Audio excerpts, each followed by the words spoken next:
fish cage ni Nugis. So fish cage. Pinamukan yung Washington na clan.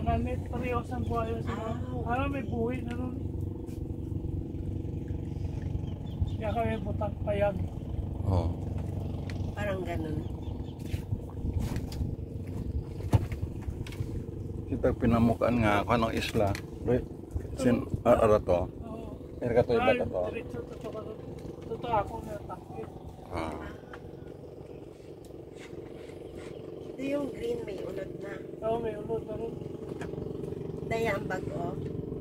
Ako na nga eh. Kaday ano kaday walay papa. Wala eh. Amon sa 30 pa namon stackan na. May nag-stack na kami ito. Wala na ako siguro gusto ko na ipang-rehara ako. Pag-pray. Ito taraw ko ro ay pagkino tanang tawag ka sa araw naon ako tawag. Lord, O my soul, and all that is within me, bless His holy name. Bless the Lord, O my soul, and forget not all His benefits. Who forgiveth all thine iniquities, who healeth all thy diseases, who redeemeth thy life from destruction, who crowneth thee with loving kindness and tender mercies. Who satisfied thy mouth with good things, so that thy youth is renewed like the eagles. So di kahay, pray na kita. Our Heavenly Father, thank you kita may sa pag-iyan po kamo na kami ingatan. Thank you for this day. Sa manaming tiyempo, despite kahapon nga nagpanugan. Salamat sa lugar nga at salamat sa imong pulong pag-bulay-bulayan, makataw ka magkusog at makataw ka patay karisma. Katawad sa among sala pagkulang, Prince of Hearts. Thank you sa lahat na Panginoon Jesus at sa baptisan ng iyong mga Jesus Christ. Mabayay, bless the Lord. So, kumbaga, kita mga tao ay kadalasan ng batian nato na God bless you. Pero ray mata, nakita mat aga bless sa Ginoo. Sa Ginoo, si Lord atong gina-bless. So, hindi lang mga kitagapangayo blessing sa Dios. Kung hindi kita man ay gina-bless naton sa Ginoo, paano naton ma-bless sa Ginoo? Pagi sa atong kanang pagpasalamat, pagdaya ay baka na buhi pa kita sa Ginoo ay nataon kita kabuhi dahil ro kabuhi bingaray blessing rat Ginoo. Life is beautiful, no? How we wish nga mabuhi pa ilat mga 120 atong edad. Ay sa Bible biro pinakamabuhi nga nabuhi ay si Methuselah 969, si Adan ay mga 930, si Moses ay mga 120. So abot pa kita at mga 120. Basta mabaskog lang rogawas. Dapat ang ani sa mga mangisda nga ra tulad kay brother ay inyong aning kuan kana may insurance taga mo tapos nagapangagat nga mandalagat ko ang mga isda. Dapat kita kana may mandat ang mga kuan no insurance benefits lahat mga benepisyo ay siyempre risgo ro gapalaot kung kamataladyo di man lang kung may low pressure o bagyo. So doon dapat ro tagupang doon mga ni kontay at isipan mga atong taga LGU no kung maisipan man nandan mga senador konta.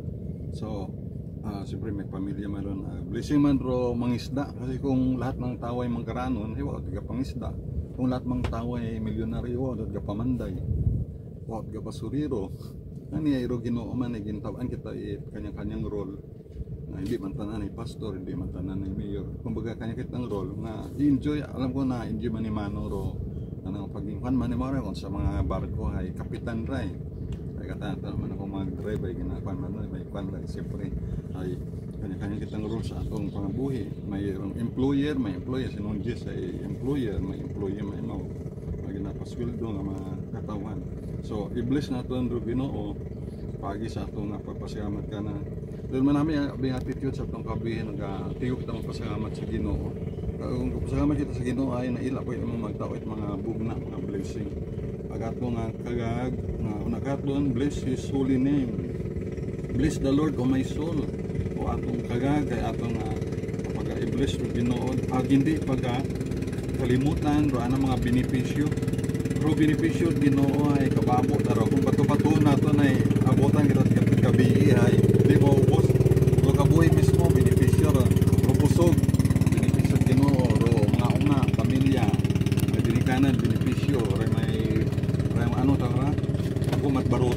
ano ra? Ano tawag ka ra? Pambot. Ambot, benepisyo.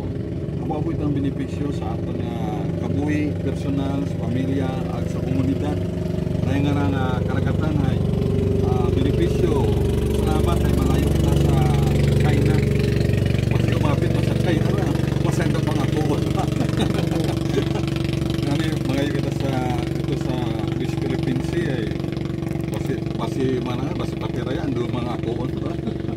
Salamat sa Ginoo, kaya nga bugna rat Ginoo nga dito.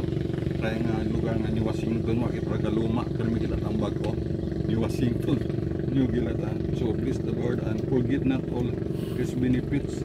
Kung may pension man, benepisyo ron, is, pero Ginoo man may benepisyo man katon. Forgive it all the iniquities. Dapat si Manong may is ka rin para pag, hindi away forever nga, very good, hindi forever nga kakagugang abita eh.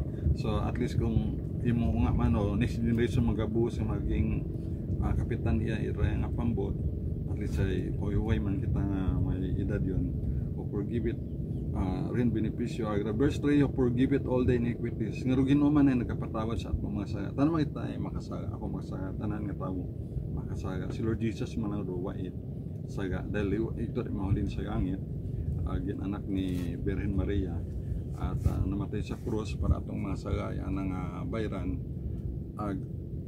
Sagaman sa Ginoo aton ang saga din bayran mo saga ni demonyo mga ni Lucifer, kundi kapag ni Jesus nga to Christ kay sa atong saga. Ani kung gatuo kita kay Jesus Christ ay akto kita sayangin dahil ang Bible eh, whosoever believe it in Jesus Christ will have eternal life. So ganun ka simple. Alam niyo nung manakaw nga to sa to, nagawa si mga 9 words yang ano man lang namba ka ay Lord, remember me, nakanta ni Rins Brana. Lord, remember me when thou comest into thine kingdom. 9 words nagtot mo sa heaven. Pero itong mayabang ito sa walay. Kung ikaw man na Kristo, tagapagligtas, ligtas mo sarili mo, iligtas mo man kami. What ito nagawas? What ito sa tuong ito, napakumbaba imaw. Kailangan na si Lord Jesus Christ nga Lord ang may kariyan. Nga ba, Lord, remember me when thou comest into thine kingdom. Sabi ni Lord Jesus ay, today shalt thou be with me in paradise, means heaven. So nagawas tara ito nga ito. Hindi reliyon makawas, baptist, katoliko, o hindi makawas sa kato na si Lord Jesus Christ atong napagtuo kay Jesus Christ as our Lord and Savior at pag-amin at umasaya. Kaya ba ay yung ating mga iniquities ay forgive o forgive it all the iniquities. So lahat na lumasa yung patawad Lord Jesus Christ. Who heal it all the diseases, tanan ng mga sakit na ginapamayan. Who redeem it my thy life from destruction. So at sa mga destruction, abo kitang destruction na sa aklangera. Aside natin mga abo mga disaster nga nag-agi, pero at ginkongat mo kita ginguwas, redeem sa mga destruction. O crown thee with loving kindness. O naro loving kindness ni Lord every morning and tender mercies. Who satisfied thy mouth. Ginasatisfy ni Lord atong mga mouth ba? First time ko binata pa ako mga year 2006 siguro nung kakto ko sa Pinamukan, binata pa ako 2008 ba ako na kasawa na Palawan man si Mama Nalinay.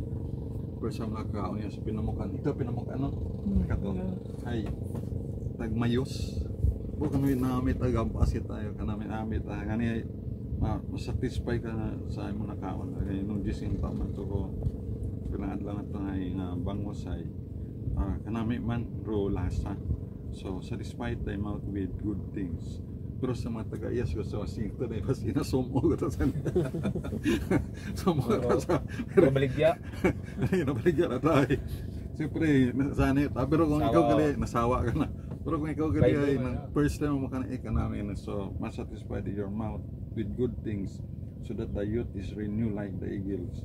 So atong lakas yan naging katulad lakas agila biyon ay tanang nga challenges ay kat may bagyo ay ginasubang na ron pero hangin ani ay rin ro Ginoo nga ginasatisfy ta it good things, especially sa atong nga kaligtasan ko atong kapagila man ron sa pagtuo. Alam naman na ninyo siguro John 3:16 For God so loved the world that He gave His only begotten Son, that whosoever believeth in Him should not perish but have everlasting life. Sa Tagalog pa, ganoon na lamang pag-ibig ng Diyos sa libutan, binigyan niya ang kanyang bugtong na anak, Panginoon Kristo.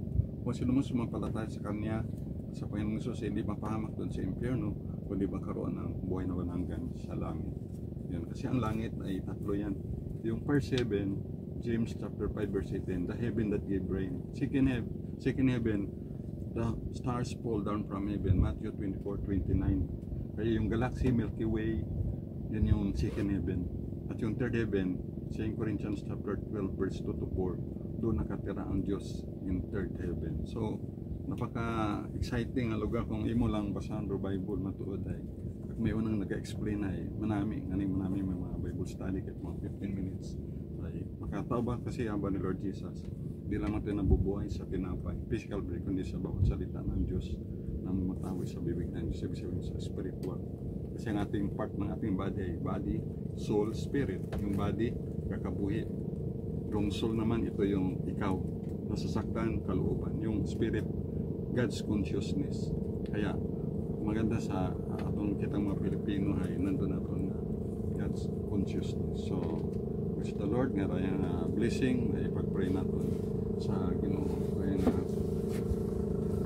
peace kids nung peace na Lord. So ipag-pray natin bless the Ginoo. Kaya kita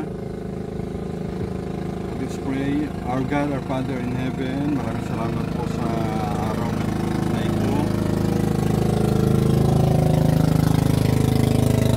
Maraming salamat po sa iyong salita na kami, nabagamat kami makasalanan, pero salamat Panginoon Jesus.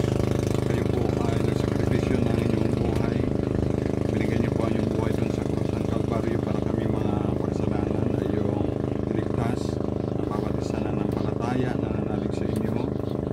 Jesus ay mayroong buhay na walang hanggan. Dahil sabi ng Biblia, sino mang nananalig sa inyo, Panginoong Jesus, ay sabi niyo po ay mayroong buhay na walang hanggan. So ever believe in Him, in Jesus Christ, shall not perish but have everlasting life. So salamat na kayo po, recognize namin kayo na kayo ang maibig sa amin, nagbigay yung buhay sa amin.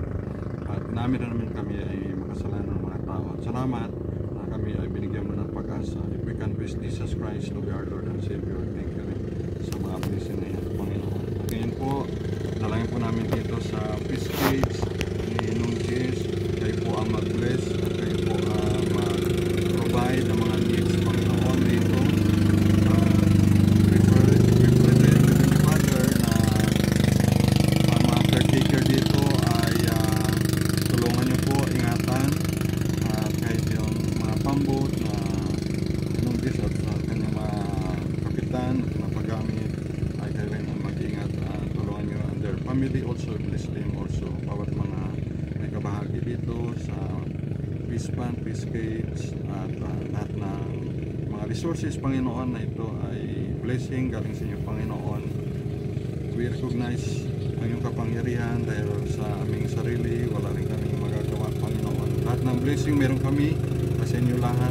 We recognize po, Diyos, na galing po sa inyo. Kami dito, di ba mga tao, mga anak mo, nilikha mo at mga anak mo, Diyos, na dumating dito sa sanlibutan, wala naman kaming dala.